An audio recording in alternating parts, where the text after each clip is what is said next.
পাহাড়ি ঢল ও টানা বৃষ্টিতে গত বুধবার থেকে আখাউড়ায় বন্যা সৃষ্টি হয়। ঢলের পানির তোড়ে ভেঙে যায় আড়িয়ল ও খোলাপাড়া এলাকায় থাকা হাওড়া নদীর দুটি বাঁধ।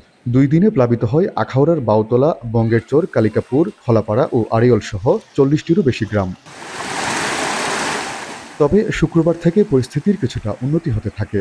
বাসাবাড়ি থেকে নামতে শুরু করেছে বন্যার পানি। তবে পুরোপুরি পানি না সরাই দুর্ভোগ কমেনি। বন্যায় সবচেয়ে বেশি ক্ষতি হয়েছে কৃষি ও মৎস্য খাতে। পানিতে তলিয়ে গেছে প্রায় 3000 হেক্টর আমন ধানের জমি। ভেসে গেছে অন্তত 15 কোটি টাকার মাছ। আমি 18 লক্ষ টাকার মাছ টোটাল ফালাইছি। আদার খাওয়াইছি মনে 30 লক্ষ টাকা। এই পর্যন্ত আমার ঋণের শেষ নাই। এখন মনে আমার পথ ছাড়া উপায় নেই। এদিকে বন্যার পানি সরে গেলেও বন্ধ রয়েছে আখাউড়া স্থলবন্দরের বাণিজ্যিক কার্যক্রম। এতে করে প্রতিদিন প্রায় 2 কোটি টাকার পণ্য রপ্তানি থেকে বঞ্চিত হচ্ছেন ব্যবসায়ীরা।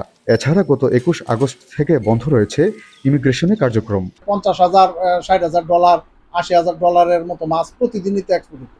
এটা তো আমরা বঞ্চিত হয়ে গেছি।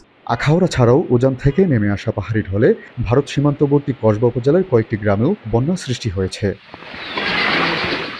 আজিজুল সঞ্চয়, এখন ব্রাহ্মণবাড়িয়া। সানবিট সব দিবে সামাল।